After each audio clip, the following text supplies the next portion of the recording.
By the end of this issue, half of the team will be dead. I'm David. I'm Kirby. And I'm Jim. Welcome to issue 192 of the Crimson Cowl Comic Club podcast. Each and every week, we meet here to talk about comic books. On this week's show, we have a club discussion for Berserker number 4. Then we'll discuss the old and new books we've been reading in the weekly reviews. Over in the letters page, we'll ask the following question. In honor of the new Suicide Squad movie, who would your 6 villains across all of pop culture be? Then in the news, we'll share our picks for the Marvel and DC Comics August previews for October of 2021. So let's kick it off with our club discussion of Berserker. Berserker number 4. What secret in Berserker's past holds the key to his immortality? The last piece of B's tragic origin and the fate of his parents are revealed as Diana continues unearthing his memories, prompting a new, and I'm like half of my notes cut off here.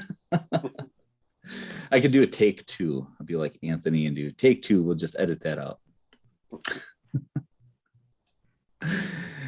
All right.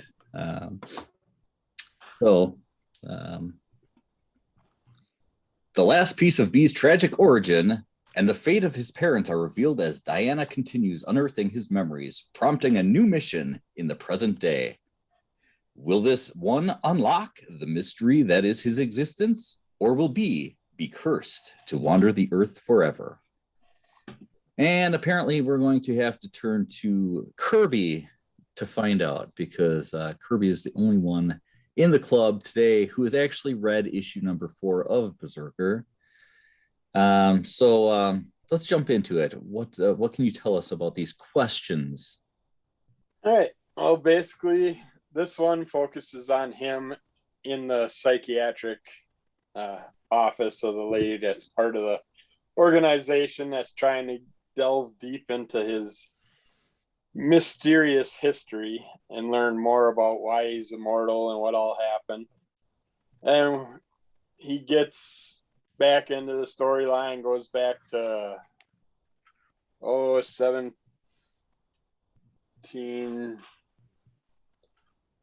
of course I'm not going to find it now, but not quite 80,000 years back like he was. It just cut forward a little bit, getting to hear more. 76,000 years ago is where, so that I could have swore the last one I was talking that he was 80,000 years back. I can't see how they'd have a 4,000 year period in between and his parents and everybody still be the same age. I get the point that he doesn't age, but so I don't know if that timeline is right. It might have been 76,000 years ago with previous stuff too, but they find out that there's a herd of enemies coming to attack.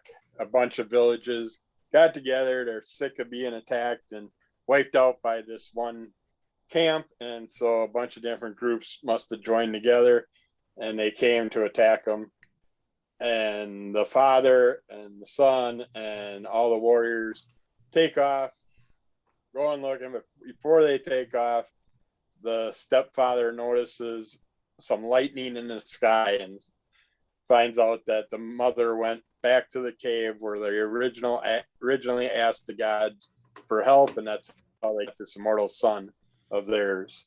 Well, she comes back from the cage with this strange bird-looking type of device thing that she was given from the gods, and the stepdad's like, he's our son, we don't need help, we need him to help us, we need to keep wiping out all these other clans and everything because he's got like super greed going on. So he tosses it into a giant hole in the ground, and they go to find out why these people are attacking, where they're coming from. They go to this area, which makes no sense because you can obviously tell that this clan of warriors are just going around killing people willy-nilly with their one main warrior that's wiping everything out for them, because they obviously have no sense of warfare, because what do? They go in to a chasm between the mountains, which is obviously a trap area. And of course, there's a bunch of warriors up above and they attack them. And then they realize the village is getting attacked. It was a whole big setup to get them into that cavern and then go attack the village. So basically go back and find what happened in the village, and a bunch of stuff ensues throughout this. And we find out that his mother gets killed and stuff in that war and everything. And then eventually he just walks away and lets the stepfather and the rest of the tribe basically get wiped out. He goes wandering off a ways, and then the tribes come after him and say, you're gonna die, and they all attack him. He doesn't fight back. He just lets them kill him because he's sick and tired of this crap. And now he lost his mother, the only thing he cared about, and all his stepdad cared about was constantly putting him to war and yelling at him to come back and help him, to wipe out these people too, to save them. And he just gives up and lets them kill him off. And that's how he finds out that he can never die. And he basically goes, I don't know how. I mean, we do spoil all this stuff pretty much, so when we do these, but yeah, he gets basically shredded apart by the other tribes and left to lay in the desert. And he finds out that basically if his body is that far destroyed, it's basically going to cocoon up and give rebirth to his new form. So it's, sorry about that. I guess that was a little graphic. Not any more graphic than the rest of the stuff in this book. But yeah, so you get some more storyline with the psychiatrist. She keeps working with them, and she's saying that she's not a bad guy. She's trying to help him out and stuff, of course. But yet, there's something in the background. They're basically trying to use his cells and his blood and everything else to build their own super soldier army and all that stuff. But it's still a good ongoing story. And now we're going to find out some answers we've been waiting for come issue 5.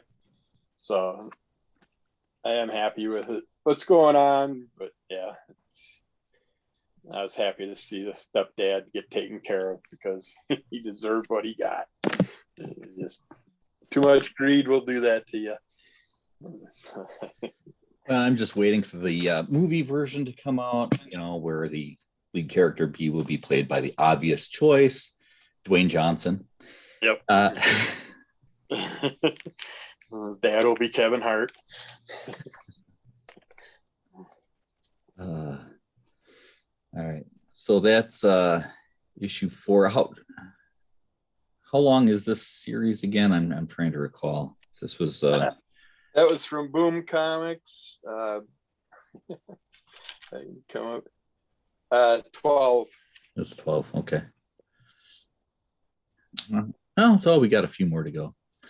Yeah, I'll finish off that run. I'm happy with the 12 issue run of that. And they're definitely taking their time, and each issue is basically one day.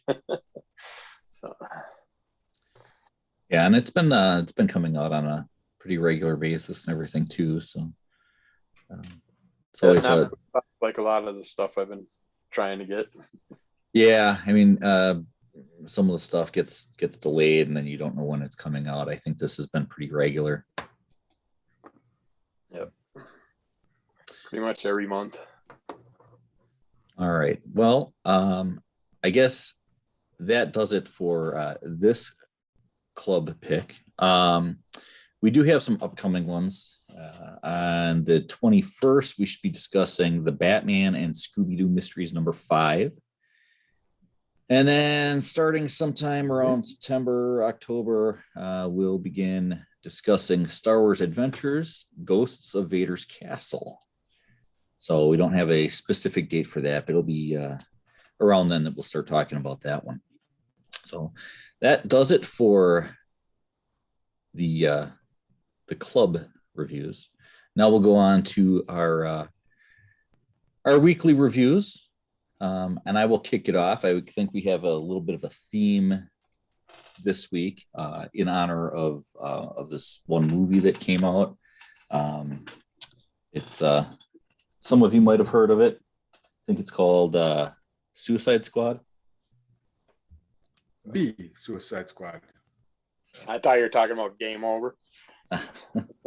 Or no, not Game Over. What's the Ryan Reynolds one? Free Guy. Yeah. Free Guy. No, that's not it. We got to tie it in. We got a couple Suicide Squad things to discuss. We got that letters page later on. So we'll kick it off with what I've got here, which is Suicide Squad #1. Actually, I'll talk about 1 and 2. This is, these days you got to talk about which version it is, and to do that you got to search through the book to find all the credits and everything else, which is sometimes not that easy to do if you're not prepared. Used to be pretty standard. They throw all that stuff right in the beginning, so you open it up and you know exactly where to look, and tell you which the title and the volume and all those credits right up front, so you didn't have to search through it.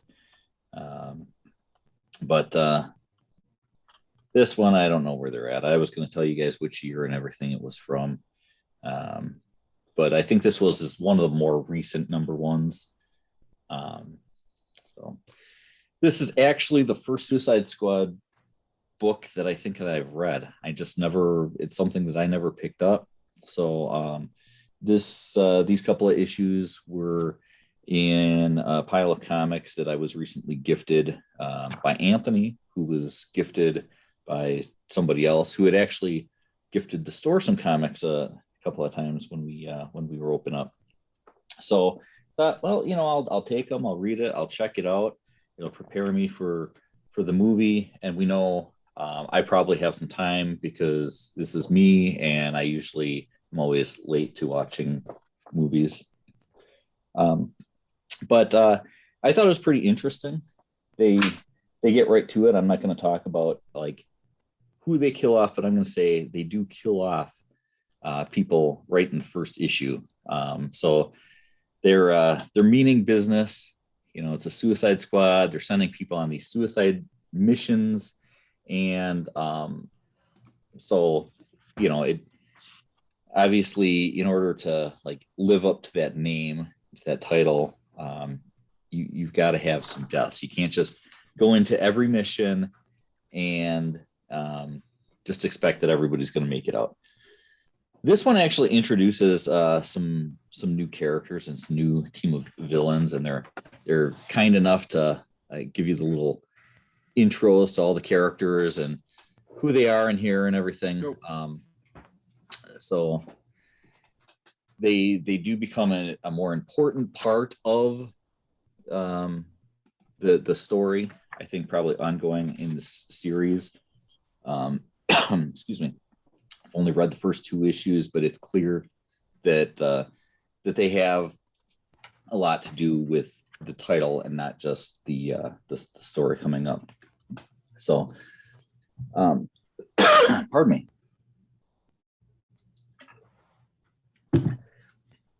One thing noteworthy: most people who are familiar with Suicide Squad know that Amanda Waller is sort of in charge of the Suicide Squad. And what happens in this particular version of the story is she's no longer in charge. She's taken off, and we got this new character who is a soldier who's got like scars and stuff on half of his face. I believe his name is Locke, and he kind of takes over, and he's not gonna put up with any crap from these guys. In fact, he's more than happy to push the button and blow up their heads just to prove a point and show that he means business.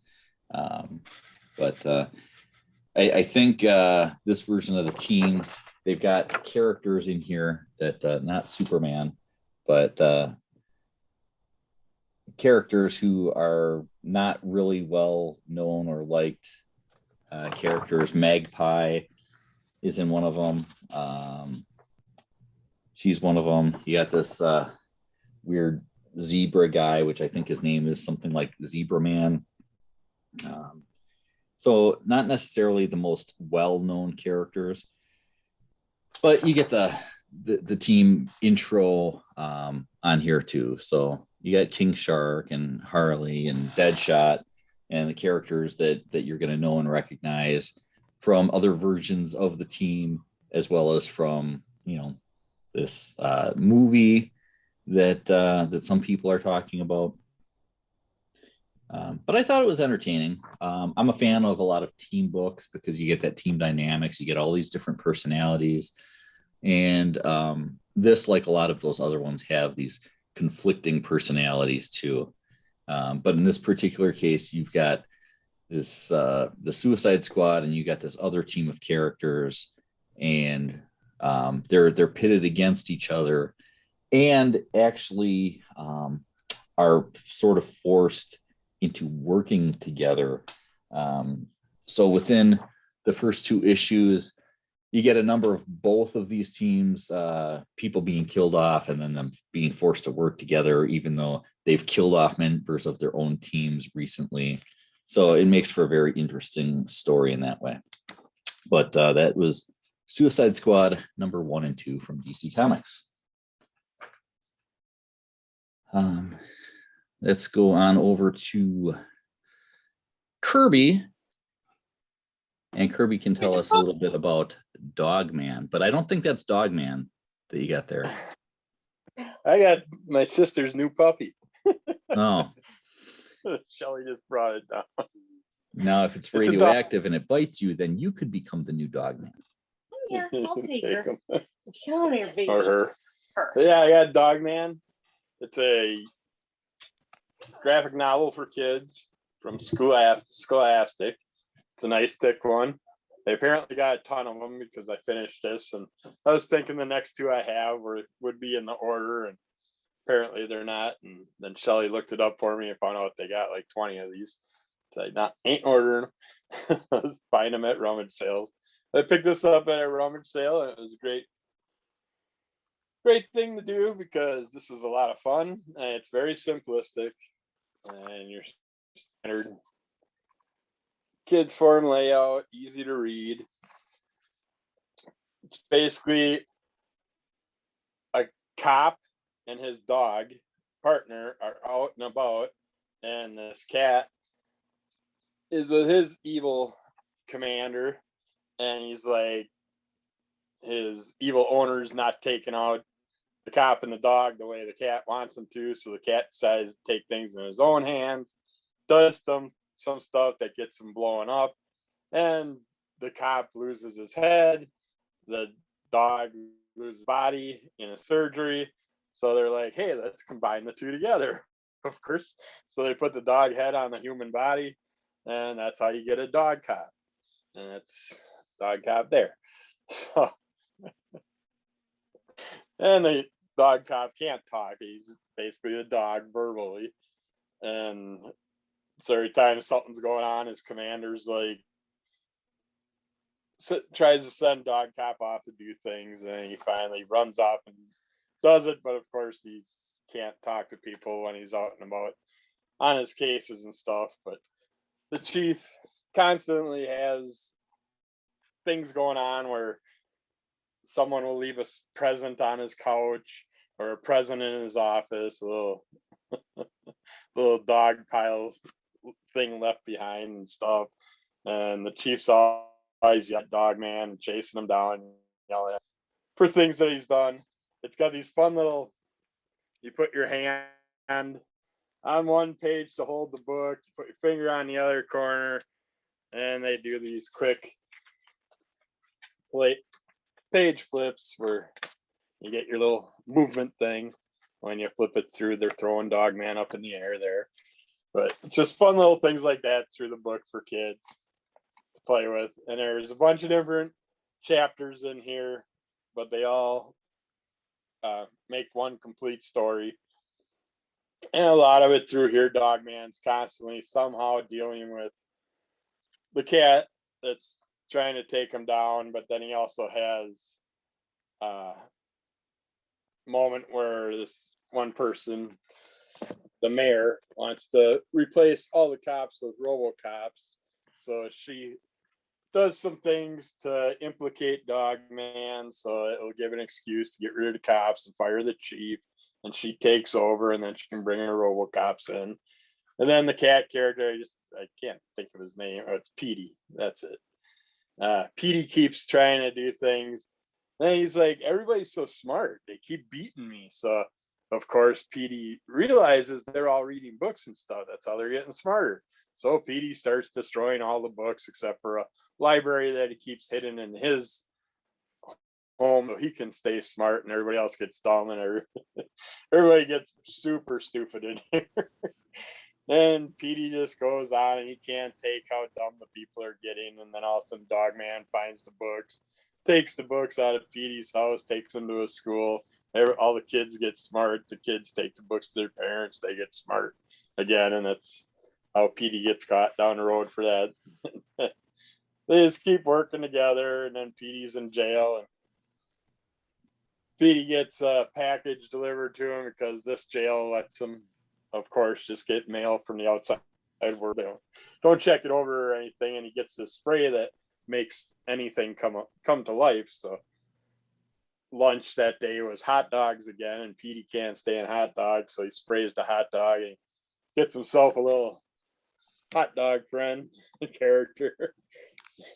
So, and then hot dog character gets Petey out of jail, and then Petey takes off, leaves them behind, and Petey puts together this little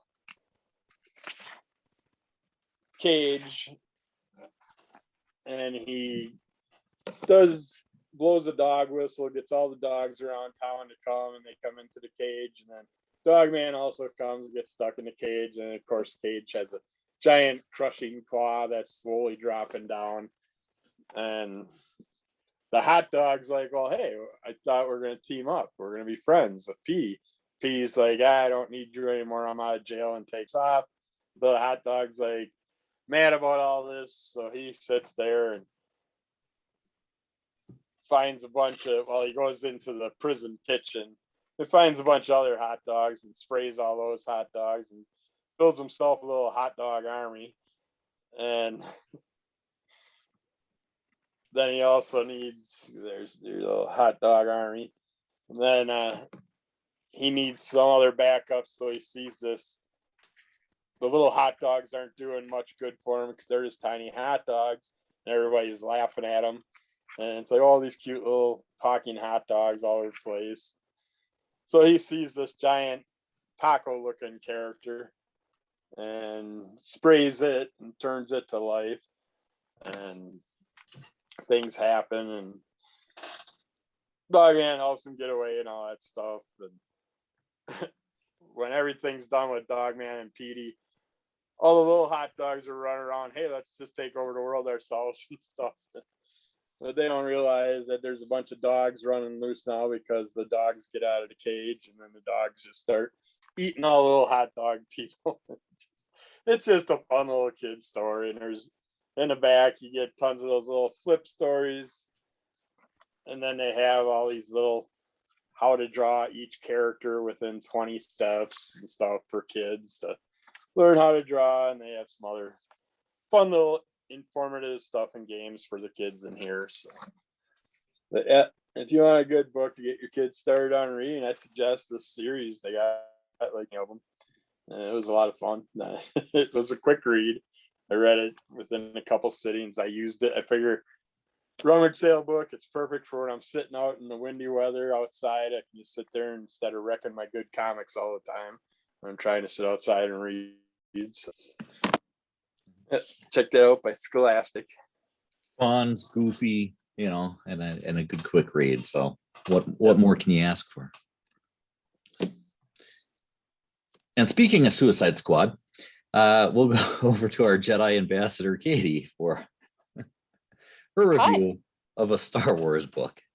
Absolutely. All right. This week I have Star Wars Blood Ties. Boba Fett is dead. This is from Dark Horse. It came out in 2012, 2013, and it's written by Tom Taylor. I actually picked this book up from the library, so as I like to do periodically, check out the library for comic books. It's a great, cheap, and accessible way to get into the hobby and expand what you're reading, and just go and check some stuff out, check out some books, and have fun. All right, so in Boba Fett is dead.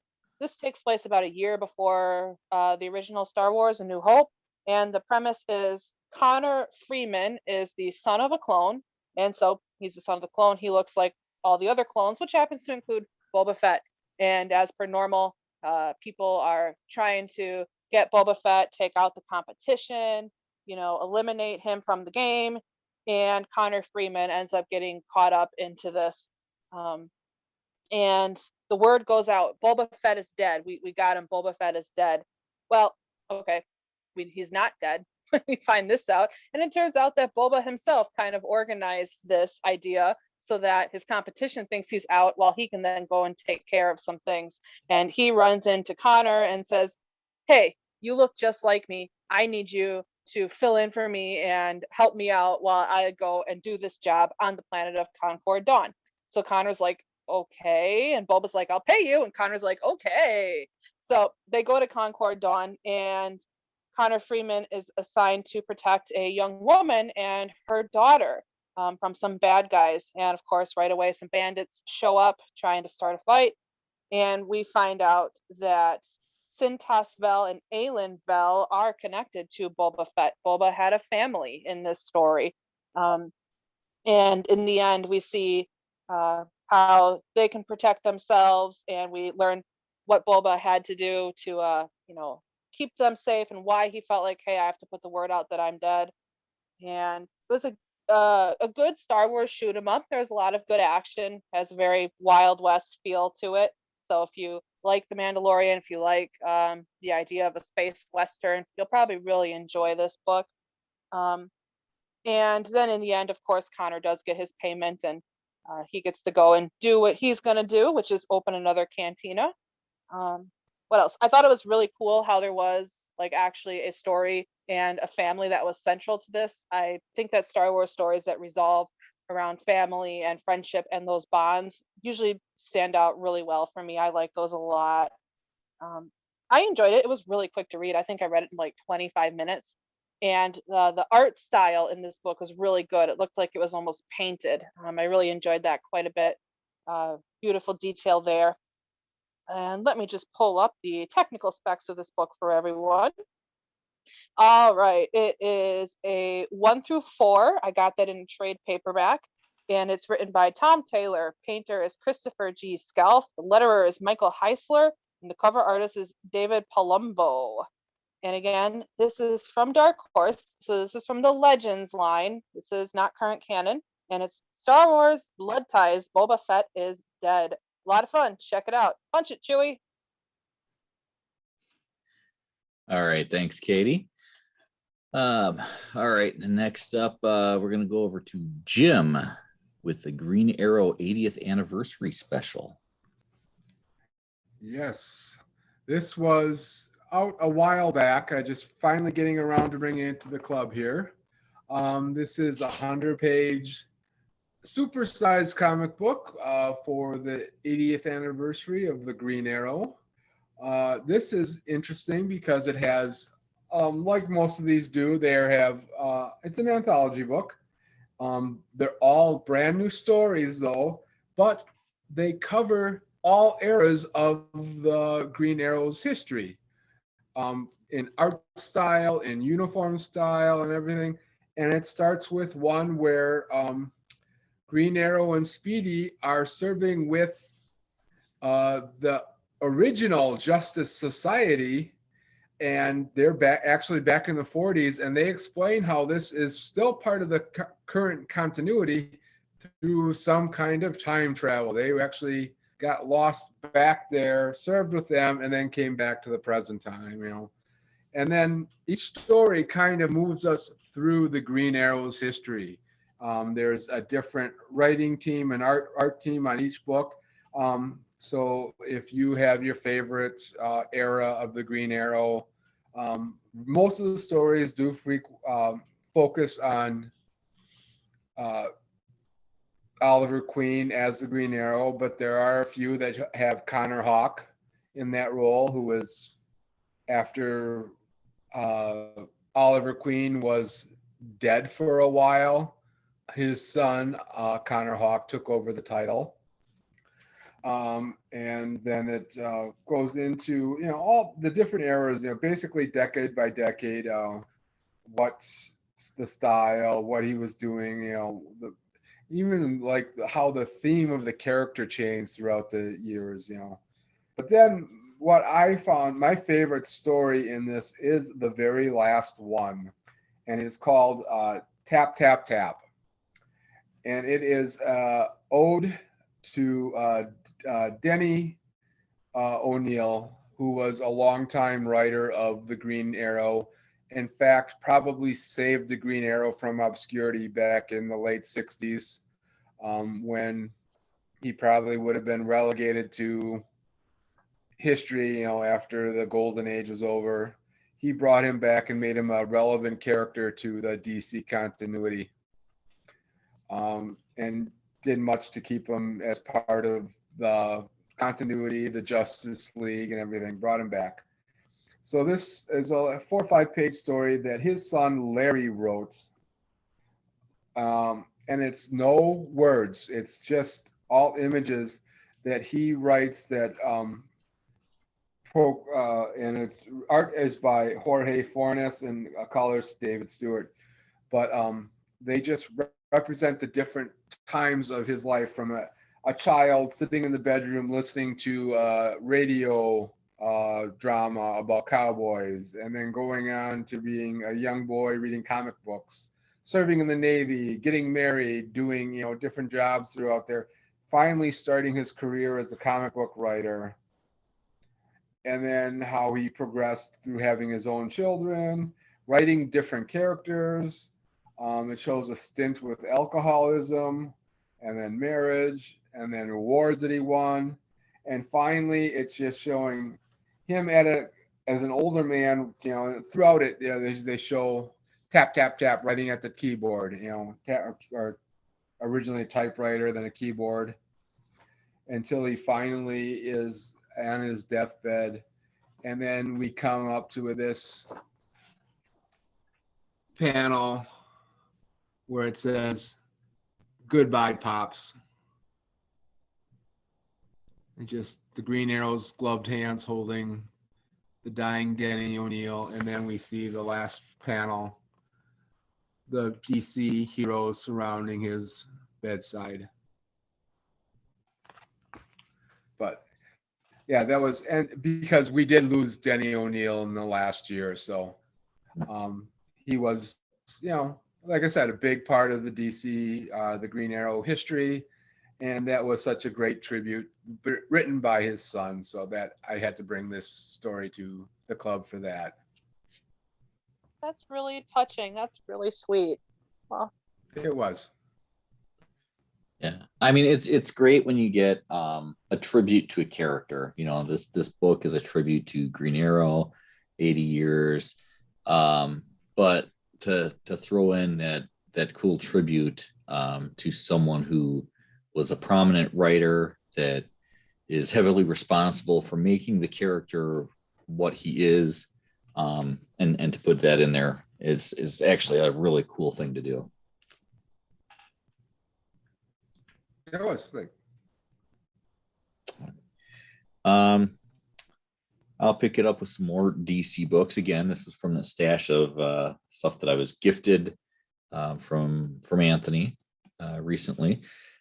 Another title, I never read this, but I'm familiar with the characters, when they've guest starred in other books and whatever.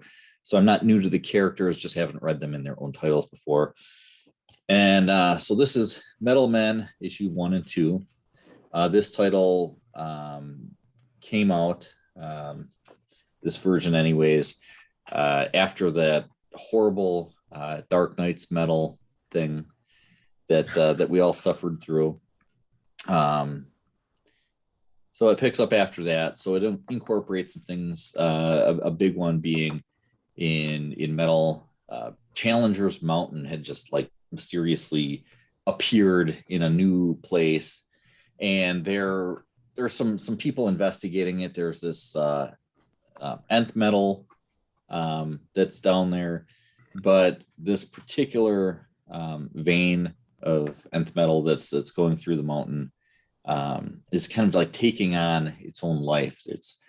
It's appearing, and so they're going to investigate it, but during this time, there's also a secret that's revealed, and that is that the Metalman's creator, who I'm trying to think, Doc Magus is his name, right? I believe. He's got this secret. He's gotten all these awards for his advancement in robotics and AI and everything. But he's alluding to that it's kind of a lie, that, you know, these robots have never actually been alive. Like everybody, you know, kind of thinks of them as being these living robots. So he's kind of talking about that and seems almost ashamed of it. And then he has this secret as well that he's confessing to this little robot. You know, he's going through and talking, and you're not sure who he's talking to. And then he's got like this little robotic character just sitting in a chair, and it's not moving. It's not displaying any kind of emotions or anything else. It's just kind of sitting there, and he's talking to it like it's his therapist or something, and discussing you know, this terrible secret that he has. But the secret that he's kept from the Metalmen is that he's also, like, basically, as they've learned his secret, he destroys them and recreates them. And they find out about this and stumble into this room where he has all these variations on him laying around from the times that he has gone through and had to kind of reboot them. So he's keeping that a secret, and they stumble on it again. Just as he's kind of talking about this, they stumble into it. And so once again, he has to do this. And so he's destroying them as he gets a call that he's needed, that the Metalmen are needed. So he has to hurry up and kind of rebuild them and move on. Even 2 issues into it, they haven't really gone into that whole storyline. So I can't really spoil that because they don't really talk about it, you know, and it's not clear just exactly what he is doing or has done in the past. Only that it's, you know, it's made him not really the person that we think of. So he gets this call, and so this nth metal being is taking form and is specifically asking for Doc Magnus, asking for him by name. So he has to rebuild his metal men and go and check them out. So that's what he does into the second book. It's the same kind of thing. They're trying to contain this thing, and they're not having a whole lot of luck with it. And one of the metal men are killed off, and may or may not be able to get rebuilt this time. So that we kind of have to leave to see. So I won't say who or why they may or may not be able to get rebuilt. That's kind of left in question, and I will keep it that way for anybody who is interested and wants to go in and read it. But this one too, you know, I found it interesting I never really got into a lot of the stuff that came from metal, so it was kind of weird to have this Challenger's Mountain thing going on, the nth metal, because it's so much different than what I knew of it from my time reading a lot of these comics in the past. So it's kind of new and weird for me. It's a new version of it, which I wouldn't think would have bothered me that much because it's also a book that I'm not familiar with. So the whole thing should be new, and yet they have these concepts that I'm familiar with, but they're different than what I'm familiar with. So that made it a little odd for me. But still, I did find myself drawn into the story, and I was curious as to where it's going and what they're going to do with this. So I do have several more issues of this, and I will go through and read it, and hopefully some of the questions that I have about it will be answered. But that is Metal Men number 1 and 2 from DC. I would this is one of those things I would love to talk to Dr. Kurtzstad about, because I'm sure that he's more familiar with these characters, and I would love to get his input on the this new take on the characters.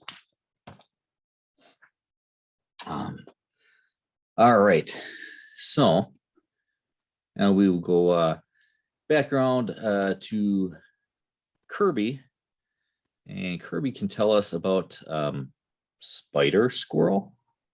Yes, not Squirrel Girl this time. We're doing Spider Squirrel. This was a Kickstarter exclusive that I did. Nice thick book. I was really happy with it. Came with a little card with a character named Valiant, but he's not in here, so must be from a up and coming one. I know there's going to be 2 more issues to this.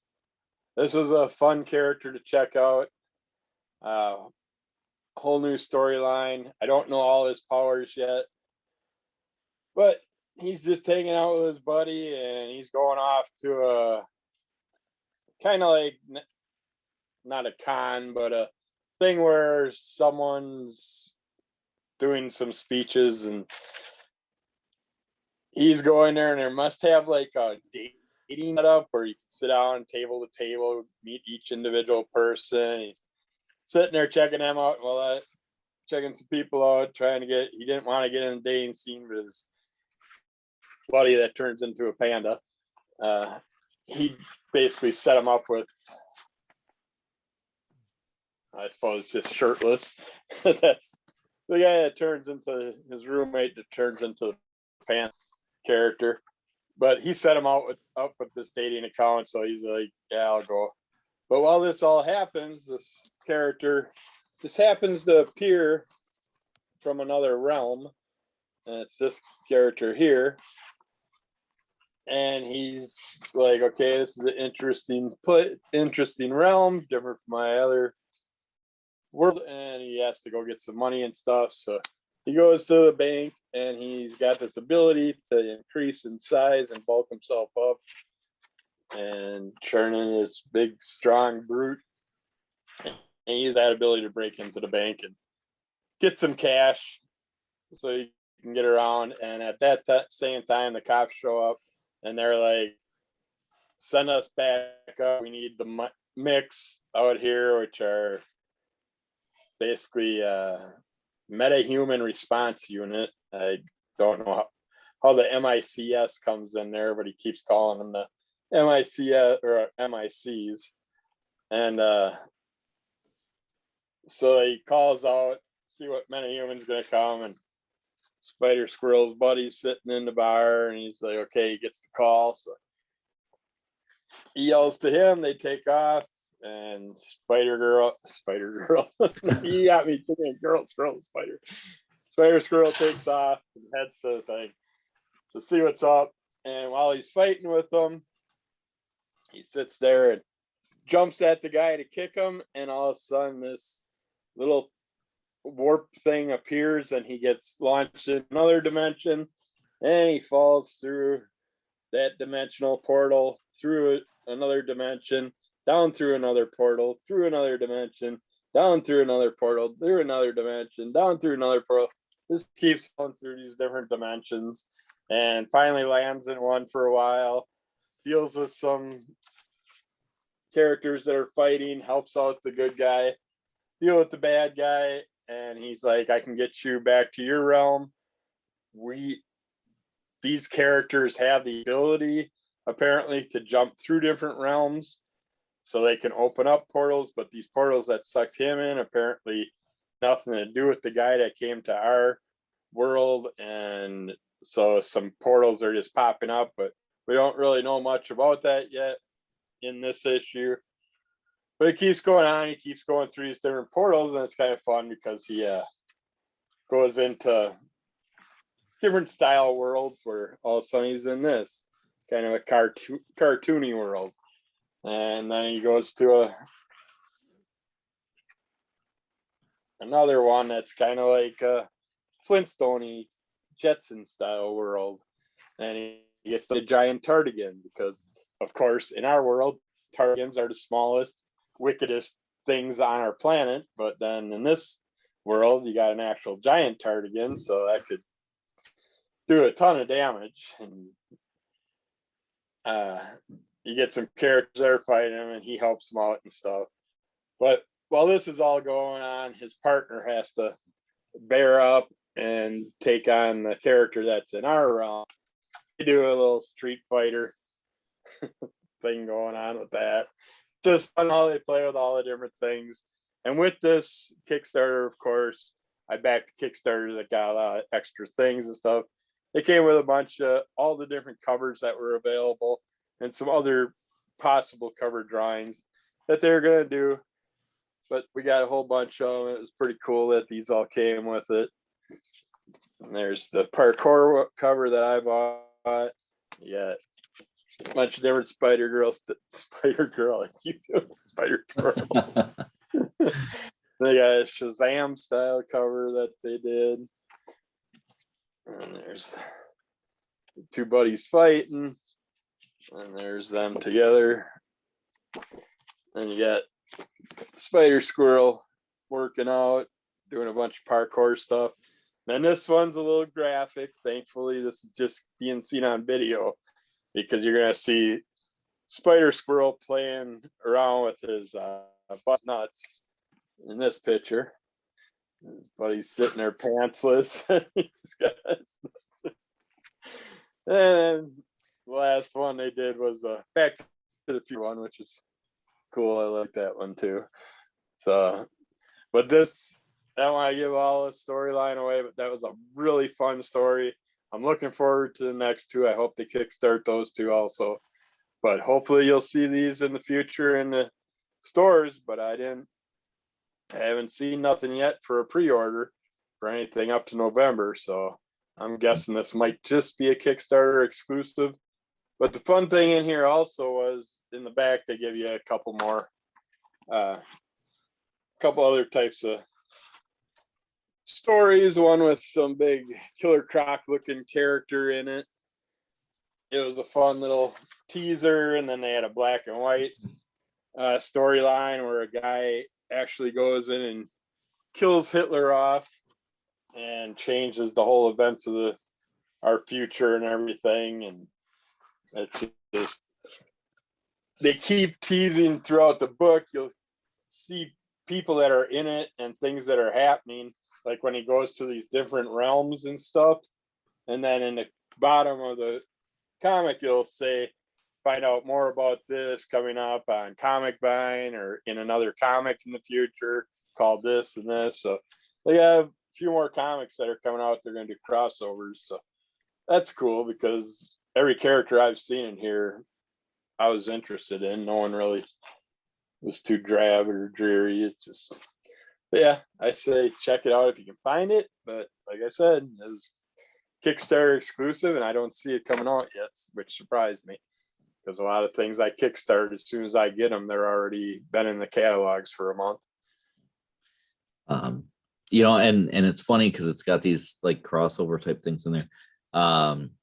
You're talking about it when you first introduced us to that panda sidekick character, and you mentioned him as this panda, and then you talked about him being shirtless, and the first thing that comes to mind is great team up. You have your shirtless panda guy and shirtless bear fighter. You know, and Anthony would be all over that one. Yep. Shirtless Okay. bear. There we go. Yeah. Okay. And speaking of Suicide Squad, Jim, What a you got segue. the Well, apparently today is Free Comic Book Day, but I actually picked this up on Friday or Thursday or Friday on Comixology. This is the Free Comic Book Day Suicide Squad King Shark Special Edition. Because King Shark is prominent in the new movie, they had to break a comic book with him. And this was a cool story featuring King Shark and a new character called Batman 89. No, the next page, the Defacer, who is looks like a teenage girl who goes around putting graffiti on statues and public things. So she gets sent to Belle Reve prison and is in one of Harley Quinn's therapy groups where she blows up and it takes out somebody, and King Shark hears about it, and he, like, for some reason is attached to this girl, and he takes care of this person for her. Where is it? We go. There. He munches on this person to save the girl, which is kind of what Amanda Waller wanted. She wanted this attachment to happen so that King Shark would have something that he was attached to, so that per her agreement with his father, who is the king, really the king shark of the oceans, the real shark, he needs to be released to go back home once in a while. But in order to make him come back, they put the bomb in this girl's head saying that if you don't return after this is done, we're going to do her in. So he goes home, he deals with his family issues, and it appears that he has to face Orca, the whale woman, and his challenge. And this is to be continued. I don't know where, if it's going to be in Suicide Squad, if there's going to be a King Shark book. I'm not really concerned about that one. What I wanted to talk about was the second part of this book, which is a preview of Suicide Squad Get Joker. And apparently, Jason Todd, the Red Hood, has been arrested and tried, and he is also sent to Belle Reve prison. And they review his history with being the second Robin, being killed by Joker, coming back and taking on the name of the Red Hood, and then his time in prison, and then Amanda wants to put him in charge of the Suicide Squad. So I'm going to let this story lead me into my next review right away, which is Suicide Squad Get Joker, which is a 3-issue book from DC's Black Label. And it is very graphic in both its art and language. And that is exactly what they're doing. This is the Suicide Squad mission. The first third of this book is the same thing that was done in the Free Comic Book Day book. There we go. So you see all that, and they actually do encounter the Joker. Let's see. Let's do this way.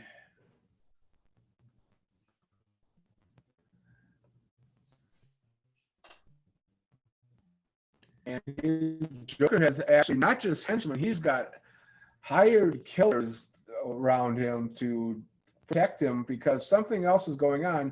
And Joker knows that this is going on, and Joker has set up Amanda Waller to be taken out by some of his killers, as well as he himself. Let's see, there we go.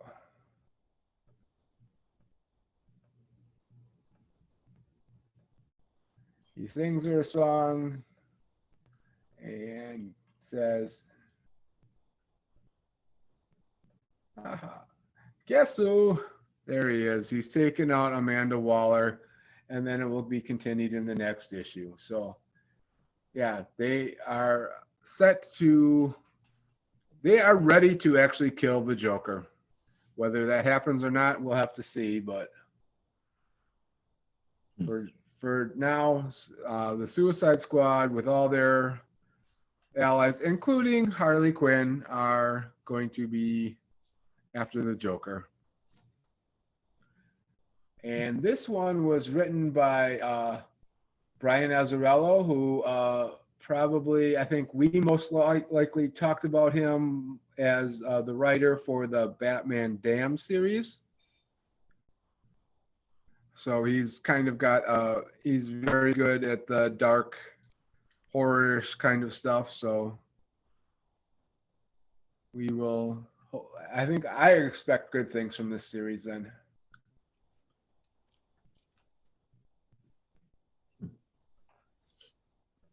All right.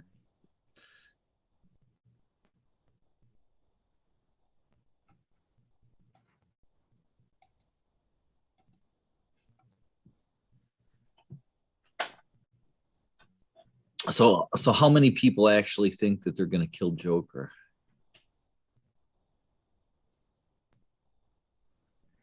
Well, they killed Firefly, so.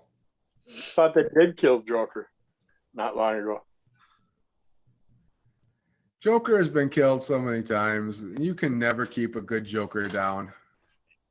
And again, it's comics, so these days, death in comics means very little. You know, even when I was reviewing Suicide Squad and mentioned, characters being killed off, it could stick because of who the characters are.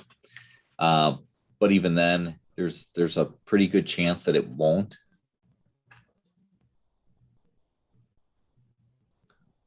I don't know. Can you see that? There's a Wild Dog who, if you're not familiar with Wild Dog from comics, he was a character who appeared on the Arrow TV show. This is a different version of him, obviously, but his response to seeing this is, we are so fucked because beep. Now Joker has the box that can set anybody's head bombs off.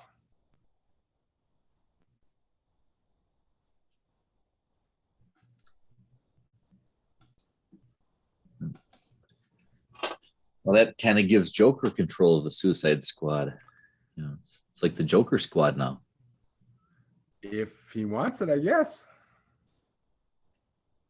We'll have to see. To be continued.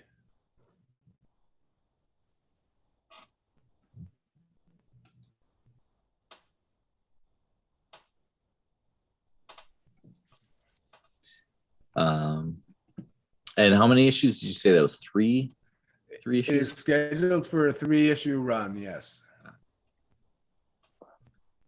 Okay. Well, I guess we'll get back over to Kirby for his last review. Cinnamon #1. Yes, this was a very quick book to read, but it was fun. It's Cinnamon #1 by Behemoth Entertainment. This is issue 1 of 3, I believe.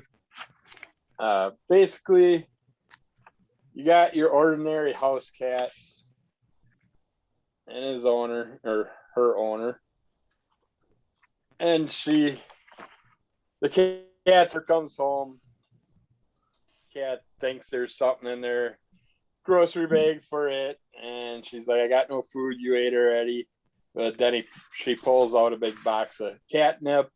The cat gets all excited thinking about catnip, and so she puts the catnip away in the cupboard, doesn't give him any to play with at the moment, or her any to play with at the moment.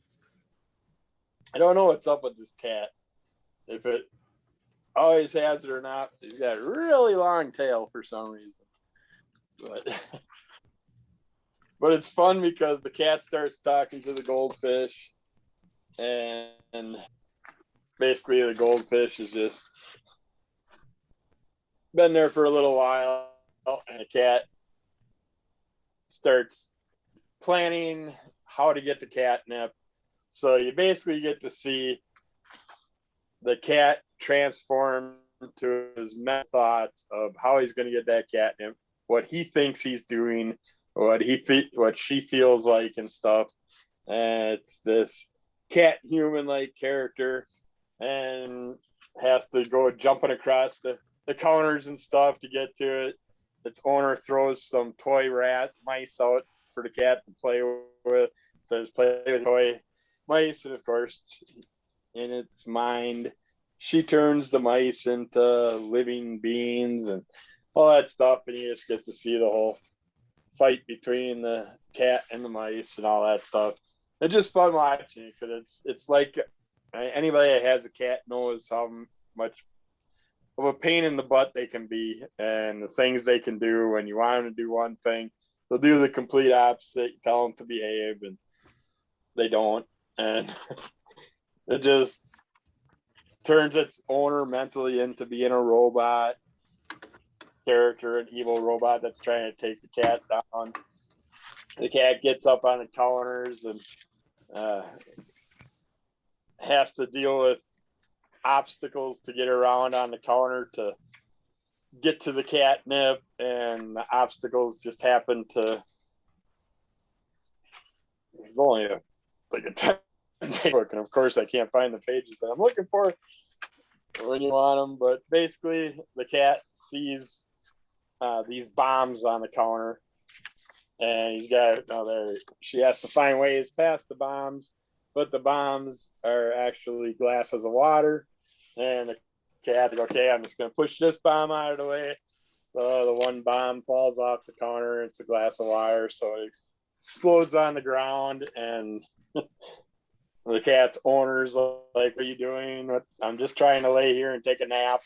Why are you being so evil? And goes in to see what the little brat's up to, and she picks up the cat, and they fight around. Get around, the cat scratches, kind of claws the face, gives her a bloody mark on her cheek, and she yells at the cat, and they argue back and forth, and you see the cat constantly flipping from the real life cat to the mental images of the cat. It's just fun. It's a really fun little story for any cat lovers out there. And of course, she finally breaks down and gives some catnip to the cat. Just can't be mad at the damn animals after all the stuff they do. But this was a really fun book. Very short. I don't think it should have had a $4 price tag. It should have a $3 price tag on it or something like that. But yeah, I'll definitely get the next two and finish these off. It's basically what cats are. And I'm sure if that cat were living in my house, Tammy would still think that it was a perfect angel. Yep. That's how Shelly is too. It's like no matter what it does. Oh, it's a perfect angel. What? Up off my floor. Yeah. And well, I gotta see if I don't know, is Jim around? He's up next. I can't imagine what he's going to talk about. Okay. I don't know. All right, yeah, you're just not in the shot there. But we do see the book that would be your last weekly review. I was just looking at the new releases. I hadn't planned on getting this book at all, but this cover looked really cool. And this character with the hat and the mask on, I remembered him from a book I read a while back. I think it was the Marvel 1000. Yeah, I think you're correct. I do Where he recall that showed up character. as kind of recurring throughout the book. And I wanted to see more about him. And since this is a 5-issue miniseries called The Defenders, and this is another group that I remember from 30 some years back. I remember reading the Defenders books. And I was like, okay, I'll check this one out. Not a big commitment. This is written by Al Ewing. Art team is Javier Rodriguez and Alvaro Lopez. So, like I said, that character brought me interested. And it opens up with Doctor Strange playing with a tarot deck when the masked raider appears in his house and tells him that things are going really bad. And there's a lot of cool banter. And so Doctor Strange says, we need to get the Defenders back together. And he starts pulling cards from the deck. And let's see. And it reveals who is going to be part of the team. We see a little bit more about the Masked Raider and how he came into the Marvel continuity and what his role was. But then where we get, he starts drawing the deck. Here we go. Starts drawing the deck, and it reveals that those are going to be the first two people who are part of the new Defenders team are the Magician and the Hierophant, who are these two. And then they say, no, we need more. And we find out the Silver Surfer is going to be on the team. So too bad Anthony's not here. I don't know if he's getting this book or not, but I'm sure he's going to want to now. And then this is a character I had never heard of, didn't know existed, but she is called the Harpy. Her name is Betty Banner. And she was once the Red She-Hulk and is now the Red Harpy and was a Defender in old times. So she's going to be on the team. And they said, do we need more? Yep, they come out with somebody else. And who is it going to be? It's going to be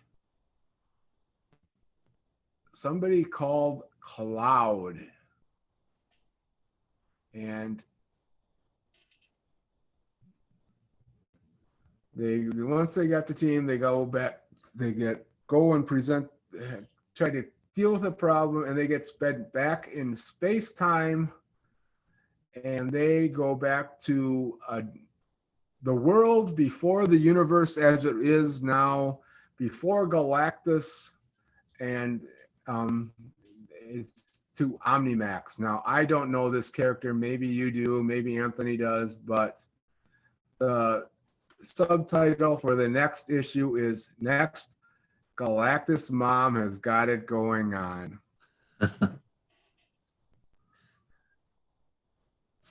So maybe you can fill me in on this character. Otherwise, I'll have to wait till next issue and read about it there. Yeah, you'll have to wait. I'm not terribly familiar. I mean, it's familiar, but not something I really know about. Cloud was the other one that I don't know who that character is. That one I had never heard of. She is some kind of incorporeal, and she just kind of they just generate a body for her so she can like travel with them. Yeah. So that it was kind of little weird, little cool, little psychedelic scene with that happening, which with Doctor Strange I think happens quite a bit. And I was looking because I had it sitting over here on my rack. I think Incoming might have been what you were thinking of with the Masked Raider. That could be, yeah. That was out right around the time of the Marvel 1000, and Masked Raider was in that. As soon as you open the cover. Let's see, does it tell me where he came from?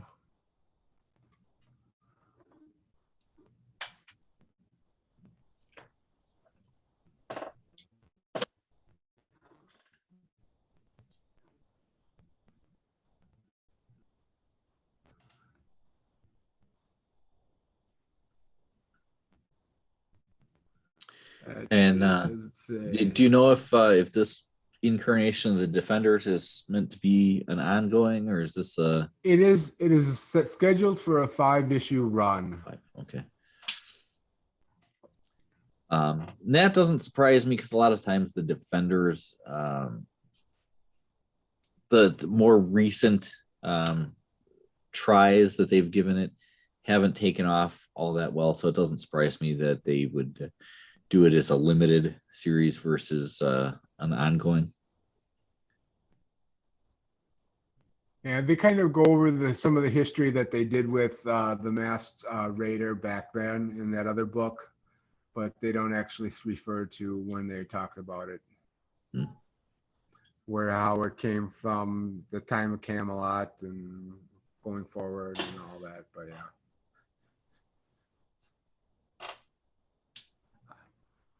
But yep, that was the Defenders, and like I said, I'll have to see how that turns out because it's a lot of characters I was not familiar with. So that'll be interesting to read as well. Yeah, that tends to happen to me too. When I dive into something that's a little bit different, there will be, characters I'm familiar with mixed with characters I'm either not real familiar with or that I really don't know at all. And sometimes there'll be characters that are completely new to me that I haven't heard of, and then I find out that they've been around for a while, just not in any of the books that I've ever read. But I'm got a pretty good knowledge on who a lot of the characters are for DC and Marvel, even if I haven't read a lot with them, and I'm usually familiar with who they are. But as there's more and more new stuff that I haven't read, I'm finding that there are more and more characters that I'm not familiar with at all anymore. I think when I was reading some Defenders, it was Doctor Strange, and I think Daredevil was in there, and Iron Fist, and a few other characters, But yeah, it was a different team than I've ever seen on anything more recently. So. Yeah, Doctor Strange has usually been involved with the team. Silver Surfer has been before. I don't remember. Apparently, all these characters have been except for the Masked Raider. Okay, because I know who Harpy is. Betty Banner. But I didn't know that she was ever a member of the Defenders. So again, another interesting story, and it was that Masked Raider character that made me go into reading the book, because I remembered that story I read a year or so ago, whatever it was. And again, I know Dr. Kurt's dad is familiar with a lot of Defenders stuff, so he probably could have given some input here. So it's days like today where we really miss not having him here to share some of his knowledge and experience with us. So we'll just hope he's feeling better and he can join us soon, and we can ask him next time. There we go. All right. Okay. I believe that does it for the weekly reviews. So that will put us over to the letters page. All right. Okay. So welcome to the letters page. In honor of the new Suicide Squad movie, we are asking the question, who would be your 6 villains across all of pop culture that you'd sign up for a suicide mission? I'll kick it off with Anthony's answer. I don't think he goes into a lot of detail here. So as to reasoning, but here's his picks. He's got Paste Pot Pete, Spike from Buffy and Angel, Iggy Koopa from Super Mario, that guy in the Wanted poster from X-Ray Robot #3. That's kind of obscure. I don't know who that would be. Thin Clown from the Red Triangle Gang in Batman Returns, played by Doug Jones, and Hiram Lodge from Archie Comics. So that's Anthony's answer. I'd like to hear from Anthony how he plans to use those characters for a suicide mission. Of course, then it'd also be helpful to know what this mission is going to be. I mean, if you're just throwing together a team with no knowledge whatsoever of what mission is going to be, it's really difficult to pick a specific crew for the job. So I guess you just have to get together a team and hope for the best. So otherwise, anybody else have a team selected that they want to share with us? I'll go. Okay, Katie. All right. So on my team, I have Loki. I have Khan from Star Trek, BT and 000 from the Dr. Aphra comics, and I'm counting them as one because they're always together, and Astromech needs a protocol droid and vice versa. The Toad Prince from The Witcher 3 Hearts of Stone expansion, Gollum from The Hobbit and The Lord of the Rings, and then Xanathar the Mind Flayer from Dungeons and Dragons Forgotten Realms.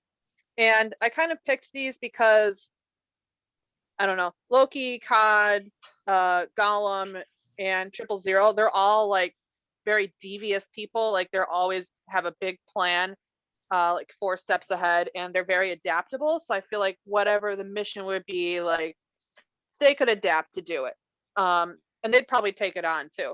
And then the Toad Prince, because it's literally a giant toad that spits out venom and acid. So I mean, like that would just look really cool on your team, and then he could, be a really good kind of like tank player to fight the bad guys, or the good guys, because these are all kind of bad people. What else? Yeah, just tried to pick characters from a bunch of stuff that I like. That would be a cool team up. Be interesting to see out of all those strong personalities who emerges as the leader. Yeah, that's that up. All right. I can go next. All right, Kirby, who would you pick for your suicide squad? With Anthony's choices, I think Hiram Lodge shouldn't be one of the members. I think Hiram Lodge should be taking place, the one that runs the Suicide Squad, because he's good at being the head of everything. So I can't see him out in the fighting part of it. But my team, I'm going to put the leader of this group as Poison Ivy. And then we're going to have the Sandman, because if they land on a beach or something like that, he's got tons of stuff to form into whatever. I want Violator Spawn there, just for the comedic fun. And speaking of comedic fun, we got to have Bebop and Rocksteady. And then I want Negan from The Walking Dead, but I want the futuristic one that we've been reading in the Skybound X series, where he's got his Lucille's about with all these extra powers and stuff. I think that would be cool for a team up group. But that group gets killed as soon as they go into battle. So my backup group consists of, I'm keeping Harley Quinn. She's got to lead the gang. I mean, she's got to be there no matter what. You got Suicide Squad. You got to have Harley Quinn in there. And I'm sorry, I love King Shark so much. He's staying in my group. I want to put Norman Osborn in there, but I want the dead Norman Osborn. I want the one that went to hell and came back to life. He's got all these abilities to like open these realms and all this stuff. I think that I really like that Norman Osborn character. And then I want Carnage in there because Carnage can take over bodies and make a bunch more Carnage characters wherever they go. And speaking of taking over bodies, I want Evil Ernie because Evil Ernie revives people, zombifies them, and can control them. So he can revive the original Suicide Squad. They'll be zombified, but they'll still have abilities and stuff. And then he can revive any characters that they take out. And then you usually have a good sniper or something like that in the background. But I want a character that's just going to appear, shock and amaze, and just scare the crap out of everybody. I want Fin Fang Foom. And it's like, so that's my true Suicide Squad. But they're going to come in. Harley's going to see that they took out Poison Ivy. She's going to flip. And it's just going to be a hilarious, fun battle. It's, yeah. People that have seen the movie Suicide Squad 2 will understand why I did that. Jim, you got something, or should I go first? I've got a little bit of a list. I thought, a little bit different take on this. It's like, I'm thinking Suicide Squad, these are people who are not likely to be survived. Who would I want to see gone? And Kite Man and Condiment King are the two that, it's like, okay, they got to be on there. They got to get rid of them. And then other than that, it's like, which bad guys do I not want coming back? And I couldn't think of any more from comics off the top of my head. And then it's like, I started thinking Buffy characters too. And it's like, okay, they're all pretty good characters, But then I thought, there was that one trio of guys that tried to do magic in Buffy. And they were all kind of weirdos, it's like they kind of became, helpers or whatever, but they were bad guys, pretty much all over. And it's like, those three, okay, they can be on there too, but that would be my Suicide Squad for the Suicide Effect. All right. Okay, I was trying to put a little bit of thought into it, and and then I got derailed. But I thought, first of all, okay, somebody to kind of lead the mission.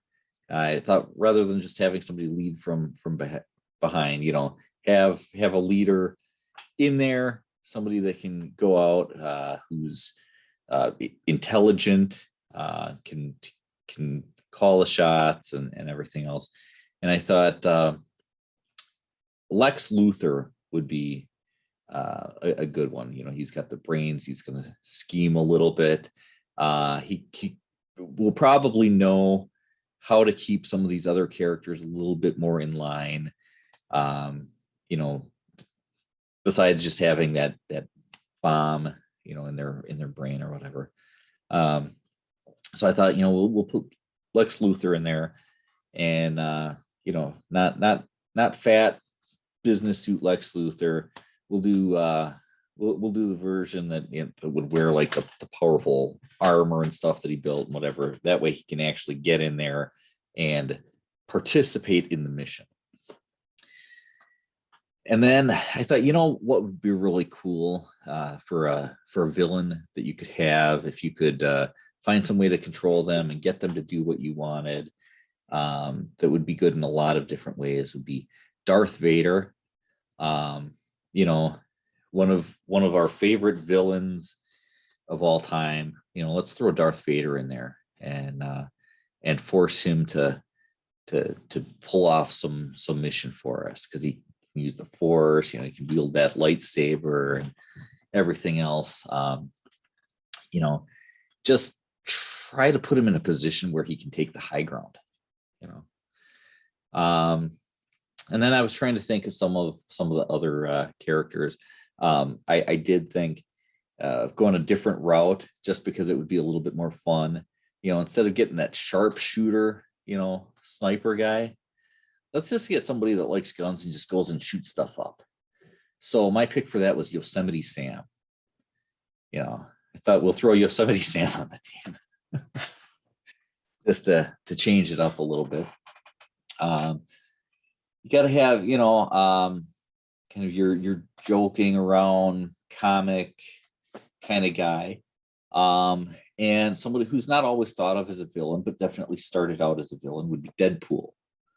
So I thought, okay, well, he's going to be my wisecracking, smart aleck guy, but can actually be quite effective on the team as well. And now I got to count here because I'm losing track. So we got Lex Luthor, we got Darth Vader, we got Yosemite Sam, we got Deadpool. And I think my other two picks were both actually comic book characters. One of them, I wanted somebody, you know, granted, you got Darth Vader already who can use his force-like skills to detect stuff.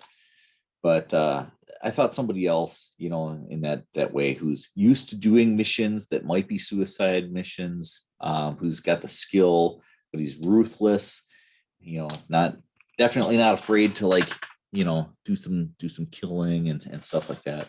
I thought Sabretooth might be a good villain to have like that. He's got heightened senses, you know, he's a natural killer, whatever.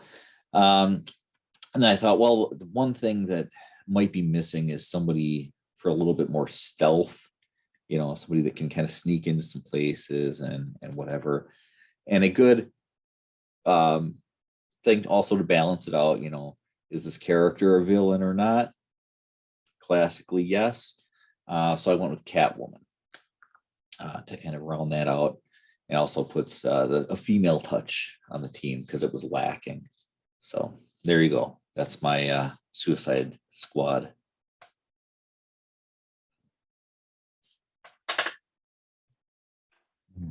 I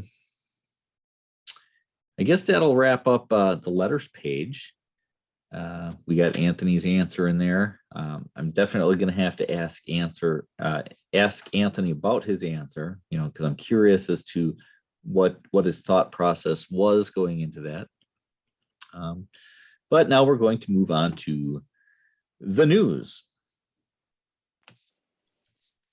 Welcome to the news. Today we're going over our Marvel and DC Comics August previews for October of 2021.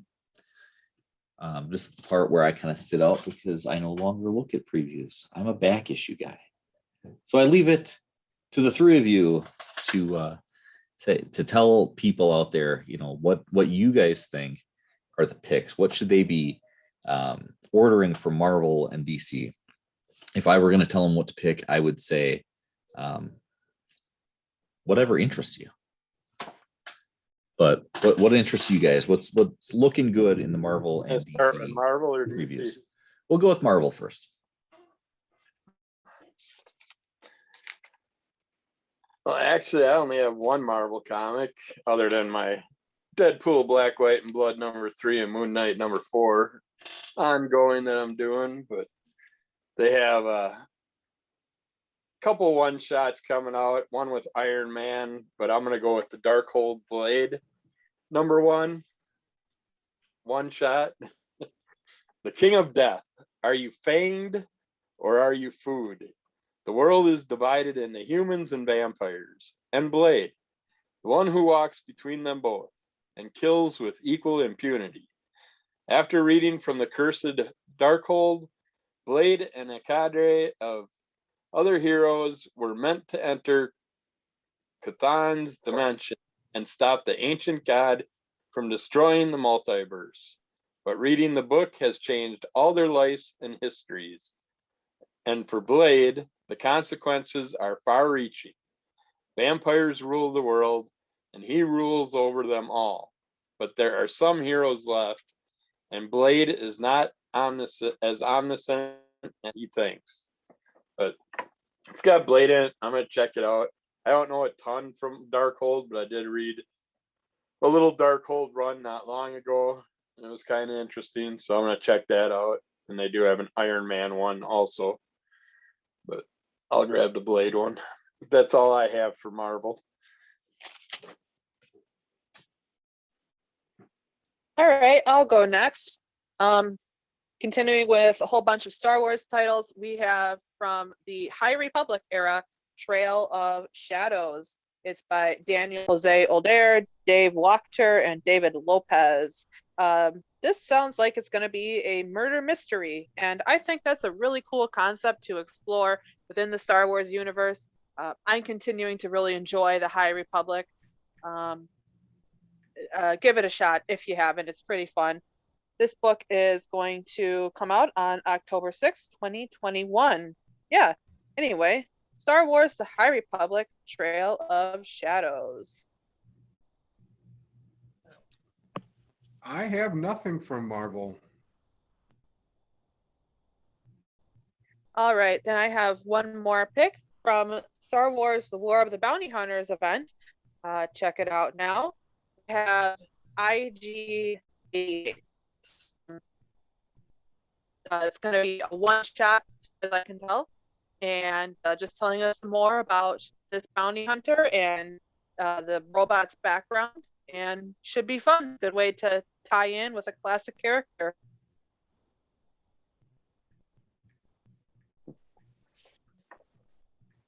And all my Marvel are new. All right. Go to DC then. So you want me to start DC? Sure. All right. Start out with Batman The Long Halloween Special #1. It's a one-shot by DC Comics. 25 years ago, you thought you knew the whole story of Batman The Long Halloween. Now, legendary creators Jeff Loeb and Tim Sale return to Gotham City to reveal that no secret remains buried forever. Join us for the return of the Batman Halloween specials and a mystery that could destroy Batman, Commissioner Jordan, Two-Face, and, well, that would be telling, who wouldn't it? So I didn't read the complete Long Halloween in the past. I have the whole collection. I've only read parts of it, but I did enjoy what I read, so I'm going to grab this. So hopefully one day I can actually read it all. Well, yeah, read that. I'll have to mention that to David too. That is coming out. He's read it before, and he actually just picked up the Batman noir version, graphic novel hardcover, which is all black and white. So essentially, it's the same book. It's just done in black and white, so it's got more of that noir feel to it. So. And I like that one shot, and they're not redoing the whole set. So. Katie, do you have anything for DC? I don't. I actually was not able to access the catalog, so nothing new. But if we pick a club pick, I'll be happy to read it. Okay. So how That about you? was my DC pick as well. Oops. Because The Long Halloween is the only reason that I would not put Calendar Man on my Suicide Squad, because other than that, I think Calendar Man was a stupid villain, but he came out really good there. So, All right. So I guess I get to finish off DC then. go for it. I only got, all mine are run-ons other than one, like Batman Scooby-Doo Mysteries #7's coming out, Batman '89 #3's coming out, Batman Reptilian #5, Batman vs. Bigby #2, A Wolf in Gotham, Nice House on the Lake #5, Scooby-Doo Where Are You #112. It's Halloween, so I got to pick up the new Scooby-Doo book just to see if it's got some fun Halloween stuff in it. And Suicide Squad King Shark #2. But my last new DC pick is DC vs. Vampires #1. And they got a really cool, more expensive, it's a cool cover that's got Wonder Woman and Harley Quinn on the cover, all vamped out. But the Justice League has long protected Earth from all manner of foreign and alien invaders over the years, always keeping a vigilant eye to the skies for the next threat. But what if the threat was already walking the Earth, hiding in plain sight, watching, waiting for their moment to strike? In the tradition of the deceased comes a terrifying new series from the twist minds of James Tynion IV and Matthew Rosenberg and Otto Schmidt that will tear the Justice League apart in their war with the undead. So, vampires, I'll check it out. I'm not big on DC, but I like the vampire and zombie crossovers. So, give me something new. I think it's going to be, I want to say 10 or 12 issues. It was longer than I was hoping. So, I'm sure Anthony will like the cover with the Wonder Woman vamped out on it. Yeah, that's it for Marvel and DC for me too. So Okay. And nothing else from you, Jim, for DC? No, but I'm gonna have to add that last one as well because I kind of missed that. yeah, looked interesting. Well, there you go. And that's one of the great things about us doing this is that, for each other, we kind of point those things out that somebody might have missed for any of our listeners or our YouTube viewers. Maybe they've already gone through the catalog but missed something, and they hear us talking about the picks, and it gets them excited to go and check something out. I miss actually having a catalog. I think I miss a lot of stuff that way. Yep. Like looking at it online. Yeah. Yeah, that's one of the reasons that aside from that, I'm just not ordering from someplace and I have so many back issues to read. That was another thing for me too, is just, I could sit down at my convenience at any point and pick up and flip through the catalog. It was easy. It was all there.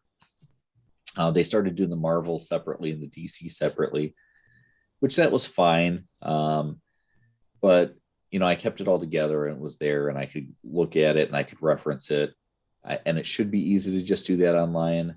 But regardless of book, comics or anything else, about the only book that I would prefer to just go online and look something up would be a phone book. So otherwise, I like the paper in the hand. Yeah, and then Anthony just got me back into looking through DCBS, and you go into previews, and it's got tons of old stuff included in it, so it's just really confusing. And then even if you get the actual previews catalog, and you got Marvel and but DC's not in there, so the only way you can find the DC stuff is by searching for it online that you can find. So that they had to make it harder. Okay. Well, I guess that does it for this week's episode of the Crimson Cowl Comic Club podcast. You can check us out every week on Podomatic and iTunes and pretty much any place that you can find your podcasts, as well as our video versions on YouTube. And also look for back issues of Under the Cowl and current issues of Under the Cowl of MS. And you're up to how many episodes of that now? 230, I think, was my last one. So I ended up taking a break because our internet disappeared for about 8 days. But there's the world, but I got 2 more countries that jumped on while I was off. There's always plenty of content there, so sometimes you get a little bit different flavor in some of our other podcasts there. Sometimes I know Kirby will talk about some similar things here, but he'll go into different details or talk about some different comics that he didn't talk about here, as well as some things that aren't even comic book related. So, definitely check those out as well. So otherwise, that concludes this week. This whole time, I've just been winging it. I've been a spider panda squirrel cat. I'm a big fan of the library. I'm just dealing up the bottom of the tarot deck. To be continued.